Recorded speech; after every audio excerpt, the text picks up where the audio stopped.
Hey, it's Matt, your average gamer, and for this video, we're going to be showing you my best Blasphemous Blade build in Elden Ring and Elden Ring's DLC. There's going to be spoilers in this video. I want to give you the heads up for that. We're going to go over the equipment build, everything you need to know, some really cool boss fights and locations as well.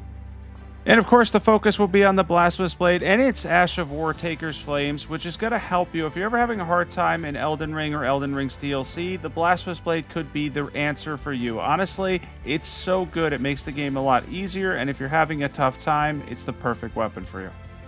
Alright, final boss in the DLC coming up. We're going to show this off now on Radahn, and this is easy mode. If you're looking for a build, you're probably looking for this to fight the specific boss or some of the bosses in the DLC, and this weapon is going to be excellent against the majority of them.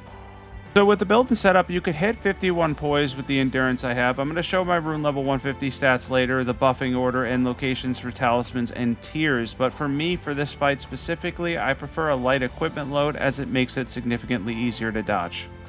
And Radahn is tough. This is a really tough final boss, so if you ever find yourself having a very difficult time, this is on Journey 2 New Game Plus, then honestly, you try switching to something like the Blasphemous Blade. I used Euphoria recently. I made another build for that too on Radahn, and that's quite good against him as well. But overall, faith in the Blasphemous Blade definitely can help in this fight.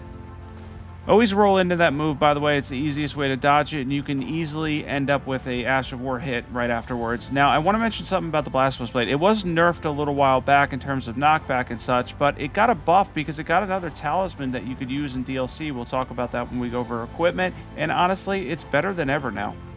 This is not a no-hit, by the way. It's very difficult to get the no-hit in Phase 2. I got it parrying. I did a parry guide on my main channel, Your Average Gamer, and I was able to get that once, but it took several hours to do so. As far as Radahn's Phase 2, it is very difficult to dodge a lot of his moves, but if you stay close to him, you can avoid a lot of that additional holy attack, which is really helpful. The problem with Radahn when you're using something like the Blasphemous Blade is you're going to want to be at a mid-range from him, and that's going to end up triggering a lot of his longer range attacks, his grabs, some of the more annoying stuff you're going to have to deal with when you're trying to use Taker's Flame. That's why I'm going to try to stay as close as possible to him while still using the Ash of War. And I've been practicing this boss a lot, admittingly. I did practice him for several hours. I had to learn to parry him and such, so I learned a lot about his moveset, and I'm still getting hit by some of his attacks, particularly Double Slash, so he is difficult, but once you learn him a little bit, he's not as bad as we think he is.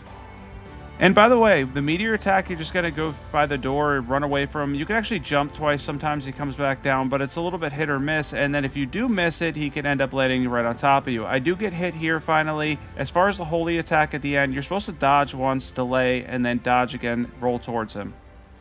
And then for the dash attack, you simply roll behind him. If you roll behind him every time on that, you will never get hit by it. It really is amazing in terms of having a healing window and an opportunity to hit him with the Blasphemous Blade if you can catch up with him and use the Ash of War Taker's Flames.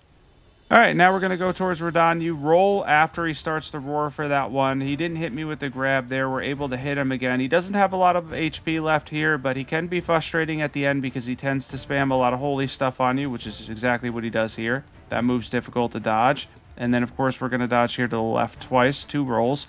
Use the Blasphemous Blade again, and down goes Radahn. Alright, and we're able to take him down. Not too bad. We're going to go over everything about the Blasphemous Blade in a little bit here in terms of the build buffs, everything you need to know. We're going to talk about mobs real quick because the Blasphemous Blade, even without the knockback, is so good against mobs. If you're ever caught with a whole bunch of enemies in Elden Ring or the DLC, the Blasphemous Blade could bail you out every time. Yeah, it's amazing for dungeons too. If you're a dungeon explorer, you go in a lot of the catacombs dungeons in Elden Ring and you want to stay alive the entire time, the Blasphemous Blade can basically convert your FP into HP simply by healing back a percentage of your HP every time you land hits. You can see it destroys mobs here, and it has incredible range as well.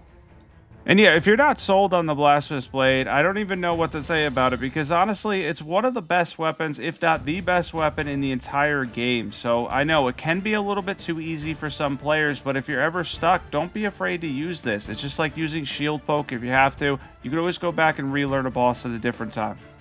I didn't go over summons, but this is one of the best things to give Mimic to because he can heal himself consistently if he uses the Ash of War. It's kind of RNG whether or not he uses the Ash of War, but when he does, he will heal himself. We're going to take on some more bosses here and then go over everything.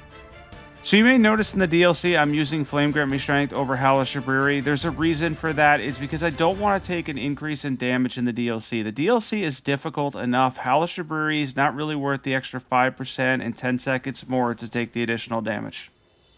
So for the people wondering why I'm doing a single individual Blasphemous Blade build, even though it's appeared in several of my videos, it's because a lot of people ask me for a build and then I have to go back and find which specific list build video it's in. So this way, at least I have a link for it. From now on, I could just share it with people. If somebody asks me for a Blasphemous Blade build, I can then share this one.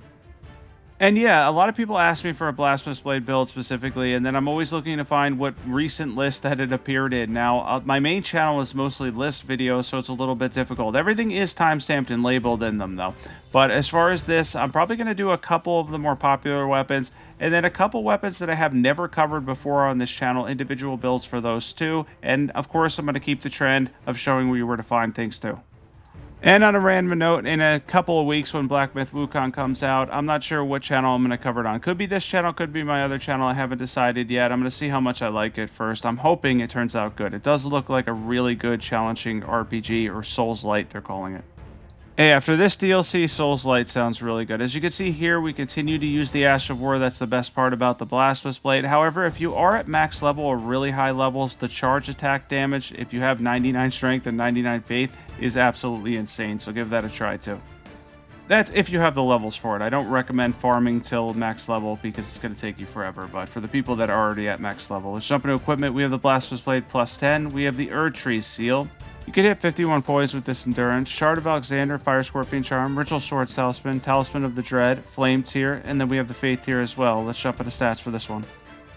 Yeah, this individual build that I just said what I say in every single list video. We have 60 Vigor, 23 Mind, 31 Endurance, 22 Strength. We have 60 Faith. That's going to be 70 Faith when we use the Faith tier. Then we're going to be using Golden Vow, Flame Grant Me Strength, and Blessings Boon for some extra HP. The last one, though, is optional if you just want a little bit more HP. And where do you get everything? At Elder's Hovel here in the DLC. That's where you get the Talisman of the Dread. That's the new talisman that can boost the Blasphemous Blade's Ash of War Taker's Flames. And next up, we'll be going back to the regular map where we're at the regular Lance Between now, so we can go over the rest of the equipment. You're going to grab the Flame tier at this minor Erdtree right here in Caelid. And the next one up here that we're going to show on the map is the Faith tier, and that's going to increase your Faith stats, so you're going to want to grab this one for sure. It's by some plants below the bridge in the Weeping Peninsula. It's the main middle bridge in the Weeping Peninsula. And the next one that we're going to show on screen here is going to be the Fire Scorpion Charm is at Fort Lade, or Fort Lad, however you say it, right here in Mount Gelmir. You can grab that Fire Scorpion Charm. And the next one here in the Altless Plateau at Lux Ruins is the Ritual Swords Talisman. It's going to give you more damage at full HP. And the next one we're going to show on the map right here is a buff. This is going to be where you find Flame Grant Me Strength, right here at Fort Gale and Caelid. That's where you're going to get your first buff. You can grab this one relatively early on. It's going to give you 20% more physical and fire damage. And then for Golden Vow, it's going to be outside Volcano Manor. You're going to have to go to the Corpse Stench Shack. It's past the Ulcerated Tree Spirit. There's a broken bridge that you'll have to jump down, and Anastasia will invade you in that area.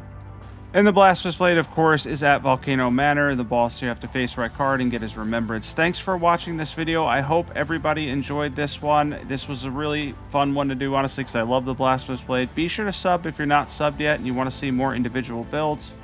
I'm looking forward to the next one. If you have any specific build requests for this channel, be sure to comment below. I'm curious as to what you want to see next. Once again, thanks for watching this one, and I hope everybody has a wonderful day.